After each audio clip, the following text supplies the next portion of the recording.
Hello, family and friends. Life in a Nutshell, Tales Through the Eyes of the Fra. Chapter 3, Kearney, 1886 to the present, April 2021. For my children, I will try to reconstruct their father's background. Robert David Kearney was born, lived, and died in the same house at 828 South Irving Avenue in Scranton. He and his wife, yours truly, Frances Chappa Kearney, did own another home for 10 years, but Bob always wanted to return to his family homestead, and he did. In searching property deeds, there was recorded on August 23, 1886, the transfer of lots between Washington Frable and Thomas J. Burke, each for $500. The locations were on Vale Street, later renamed South Irving Avenue, and Stone Street, which became South Webster Avenue. Then on January 9, 1892, a deed lists John J. Burke and his wife Catherine, Edward Burke, James Burke and his wife Margaret, and David Burke, who lived in Pittsburgh. And David Burke, did purchase the property on January 19, 1892 for $1. David Burke sold the property to Annie McLaughlin on March 27, 1901 for $850. David Burke's father was Thomas J. Burke. Born in 1817, he died at the age of 75 on January 13, 1892. I have no information on Mary, their mother.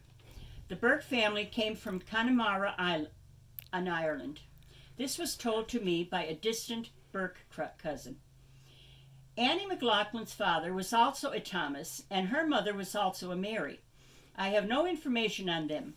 The names of the children of Thomas and Mary were Annie, Catherine, James, Margaret, Mary, Bridget, and Michael. The McLaughlins came from County Mayo, Ireland, always spoken as such to Bob. David Burke and Annie McLaughlin were married on April 16, 1901. They became parents of fraternal twins, Mary Ann and Margaret Loretta, on January 19, 1902. They also raised a son, John, but in searching records, it was discovered he never had been adopted. It is not known to me who his parents were. Uncle Johnny and Aunt Catherine Walsh were wed on September 2, 1930. Bob was always close to this family with 4 children, Ann McChesney, Carol Staven, Jackie, and David. Aunt Margaret was another mother to Bob. She married Frank Regan on September 27, 1926, but they were childless. He served in World War I, but was a civilian when he was killed, run over by a train on May 13, 1932. He was 31 years old, always mourned by Margaret. I only heard wonderful stories about Mary Burke Kearney. She had a great sense of humor and a kind heart of gold. Unfortunately, her marriage failed, and Paul Kearney left home when Bob was 11 or 12 years old. Paul's reputation was of a womanizer. Paul and Mary were married on November 27, 1929, but never divorced. Mary and Paul welcomed a son, Robert David, on October 9, 1930. They lived in the same house with the family, grandparents, David and Annie, Aunt Margaret, and Uncle Frank. So as Bob grew up, he was raised by 3 women. Spoiled? You bet. Over the years, I heard stories of Bobby. One I heard many times was that after he would receive a quarter from one of the women for a good reason, he would hide it under the rug. Then he'd go to the second woman, hide the money, and then hit the third woman. I'm sure they all knew what he was up to. All you had to do was lift the corner of the rug. Bob really loved his cousin Mary Agnes Gibbons, who became a nun. They were cousins from both sides of their families. The following letter explains the relationship. I still have a hard time figuring this out. I'm going to quote from the letter, and I quote, David Burke's first cousin, Mary Ann Munley, married Annie McLaughlin's baby brother, James.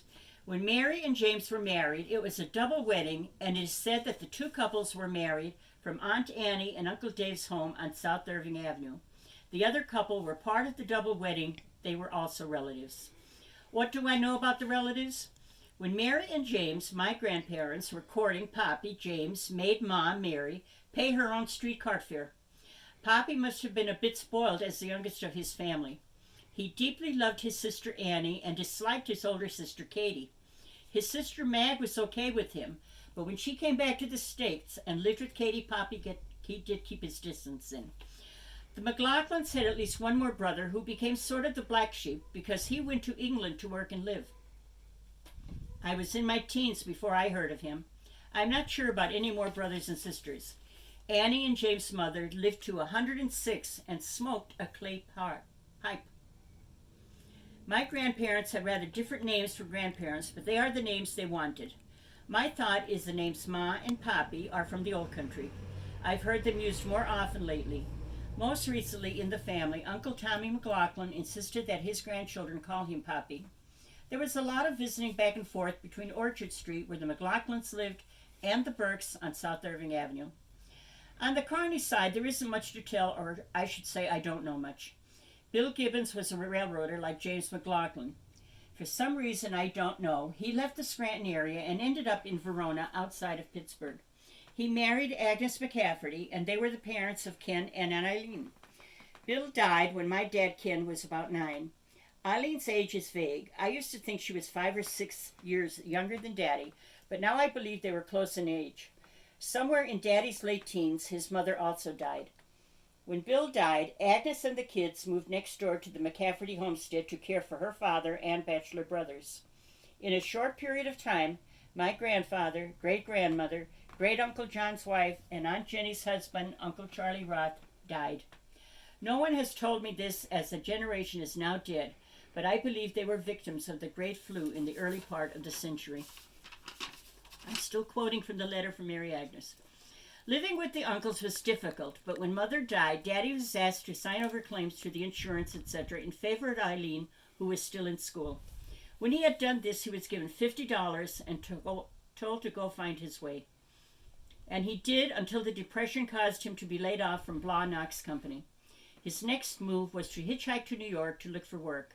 With his money running out, my dad stopped in Scranton to visit his relatives, one of whom was Paul Kearney's mother, Daddy's father's sister. Paul, Ken's first cousin, was married to Mary Burke. Paul and Mary introduced Ken to Mary's first cousin, Mary McLaughlin. Ken and Mary married and had a marvelous baby girl whom named for their mother, Mary and Agnes. Little Mary Agnes adored her big cousin Bobby, Mary and Paul's son. As she grew older, she would specifically ask if Bobby would be present at the visit to the Burkes. Usually he wasn't. But little Mary Agnes found some solace in his treasure trove of comic books. She was not allowed to read these treasures by Bobby, but beloved Uncle Dave always saw to it that she enjoyed.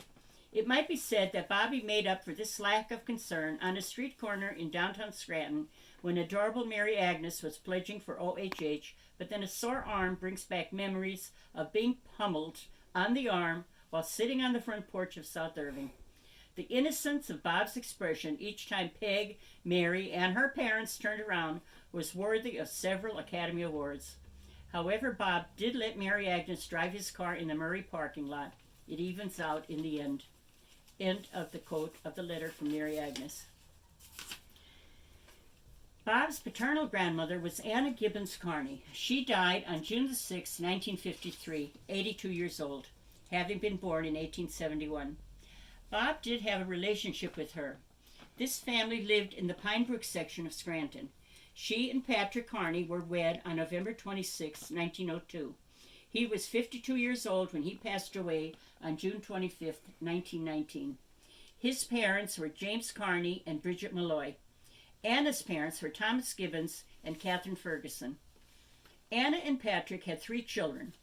Paul was born February 27, 1904.